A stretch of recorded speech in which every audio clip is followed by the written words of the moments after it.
मैं समय हूँ। जी हाँ, समय। मैंने न जाने कितने साम्राज्यों को बनते और मिट्टी में मिलते देखा है। आज की हमारी ये चर्चा कोई साधारण ऐतिहासिक घटना नहीं है, बल्कि भारतीय संस्कृति के उत्थान और पतन का एक महाकाव्य है। हस्तिनापुर की कहानी, योग्यता और जन्म का मंथन। ये एक ऐसी गाथा है जो सत्ता, न्याय और हमारी मानवीय कमजोरियों की पूरी पोल खोलकर रख देती है। महाभारत की इस अमर गाथा को समझने के लिए आपको मेरी नजरों से देखना होगा। आखिरकार समय से बेहतर कहानीकार और कौन हो सकता है ना? ये सिर्फ रोशनी और अंधेरे की लड़ाई नहीं है दोस्तों, ये एक ऐसा व्यक्तिगत युद्ध क्षेत्र है जिसका सामना हर युग को, हर पीढ़ी को करना ही पड़ता है। तो चलिए सबसे पहले बात करते हैं राजा भरत की महानता की। सीधे हस्तिनापुर के स्वर्ण युग में चलते हैं।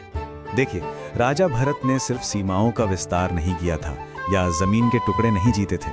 महर्षि कर्ण ने उनसे एक बड़ी गहरी बात कही थी।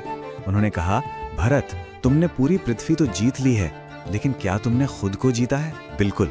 न्याय करने के लिए सबसे पहले खुद की कमजोरियों और अपने पक्षपातों को हराना पड़ता है।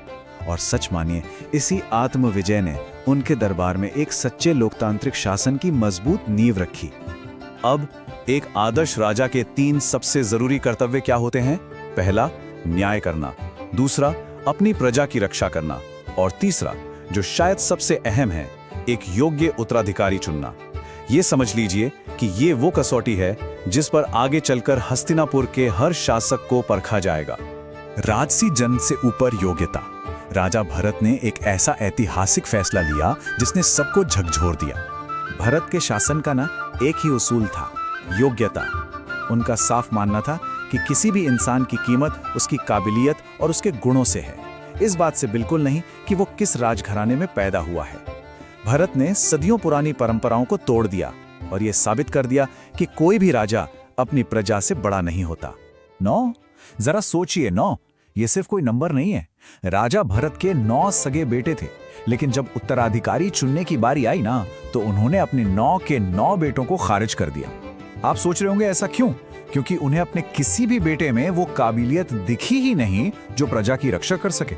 उस जमाने के हिसाब से ऐसा सोचना भी ये अपने आप में एक बहुत ही अकल्पनीय और बड़ा कदम था।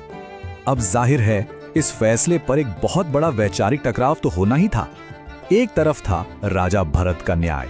उनका मानना था कि पूरा राज्य ही उनका परिवार है, इसीलिए उन्होंने भारद्वाज के पुत्र अभिमन्यु नाम के एक आम नागरिक को गोद लिया और उसे अगला राजा घोषित कर दिया। दूसरी तरफ थी राजमाता की परंपरा, वो ममता जो कहती है कि बेटा तो आखिर बेटा होता है, उसे जन्म सिद्ध अधिकार से कैसे बेदखल कर सकते हो। लेकिन भरत टस से मस नहीं हुए। उन्होंने साफ कह दिया कि वो सिर्फ एक पिता नहीं है, वो पहले एक राजा हैं। लेकिन आपको पता ही है, अच्छे आदर्श हमेशा कहां टिकते हैं।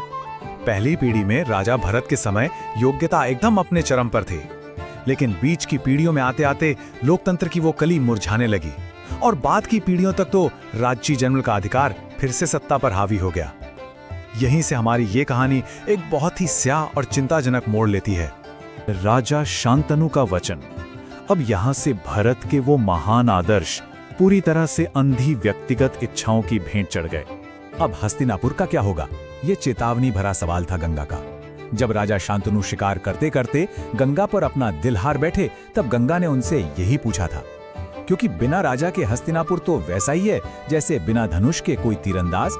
राजा शांतनु अपने राजकाज और असली कर्तव्यों से पूरी तरह भटक चुके थे। और फिर शांतनु ने एक ऐसा विनाशकारी वचन दे दिया जिसने सब कुछ खत्म कर दिया। मैं वादा करता हूं कि मैं कभी दखल नहीं दूंगा और ना ही कोई सवाल करूंगा। मतलब जरा सोचिए इस बात को। हस्तिनापुर का राजा, जिसका सबसे पहला काम न्याय करना है, उसने गंगा को अपनी रानी बनाने के लिए अपने सेनापति की सारी चेतावनियों को अनसुना कर दिया और बिना सवाल किए हर बात मानने का ये अंधा वादा कर बैठा। सबसे अहम बात यह है कि इस एक वादे ने शांतनु से नेतृत्व करने और न्याय करने की ताकत ही पूरी तरह छीन ली। बिल्कुल सही सुना आपने। एक अनजान भविष्य के लिए पूरा का पूरा वर्तमान दांव पर लगा दिया गया। जहां पहले योग्यता देखी जाती थी, वहां अब एक अंधी वफादारी ने अपनी जगह बना ली थी। अंधी प्रतिज्ञाओं का अभिशाप। जब एक राजा अपनी कसम को निर्दोष जिंदगियों से ऊपर रखता है तो क्या होता है? आइए देखते हैं। 4. ये तथ्य आपको अंदर तक विचलित कर देगा। रानी गंगा ने एक एक करके अपने 4 नवजात बच्चों को नदी में डुबो दिया और राज्य का सर्वोच्च अधिकारी, न्याय का वो रक्षक राजा शांतनु बस चुपचाप खड़ा तमाशा देखता रहा। उसकी तो जैसे जुबानी कट गई थी, क्योंकि वो अपने उस अंधे वादे की बेड़ियों में जकड़ा हुआ था। इस पर राजपुरोहित ने राजा की इस चुप्पी पर जो कहा वो एकदम सटीक था। एक ऐसी कसम जो न्याय के रास्ते में आ जाए, जो एक रक्षक को असहाय दर्शक बना दे, वो कोई प्रतिज्ञा नहीं है दोस्तों, वो एक अभिशाप है। राजपुरोहित ने साफ कह दिया कि जिस राजा को ऐसा अंधा वचन देने का कोई हक ही नहीं था, उसने न्याय के खिलाफ जाकर अपनी ही प्रजा को धोखा दिया है। शांतनु के अंदर एक बहुत ही अजीब सी जंग चल रही थी। एक तरफ था हस्तिनापुर का राजा, जिसका धर्म है अपनी प्रजा को बचाना और एक उत्तराधिकारी देना, और दूसरी तरफ था एक आम आदमी शांतनु, जो अपने व्यक्तिगत उलझन और एक खामोश वादे के बोझ तले लकवाग्रस्त हो चुका था। लेकिन राजपुरोहित ने उन्हें कड़वा सच याद दिलाया, एक राजा हमेशा राजा होता है, उसके पास एक आम आदमी बनने का कोई विकल्प नहीं होता। अंतिम नैतिक युद्ध का मैदान। तो ये सब हस्तिनापुर को आखिर ले कहां जा रहा था? इन पीढ़ियों के फैसलों, भरत के न्याय और शांतनु की कमजोरी ने ही उस महाकाव्य की नींव रखी जिसे दुनिया कुरुक्षेत्र के नाम से जानती है।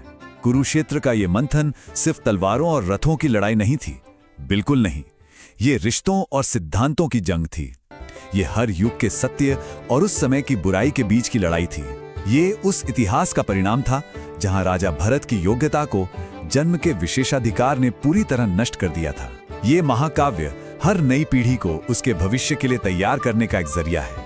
तो इस चर्चा के अंत में आपके लिए एक बहुत ही प्रासंगिक सवाल छोड़कर जा रहा हूं। क्या आज की पीढ़ी जन्म से मिले उस आरामदायक विशेषाधिकार को चुनती है, या फिर योग्यता और सच के उस मुश्किल संघर्ष को अपनाती है जिसका रास्ता राजा भरत ने दिखाया था?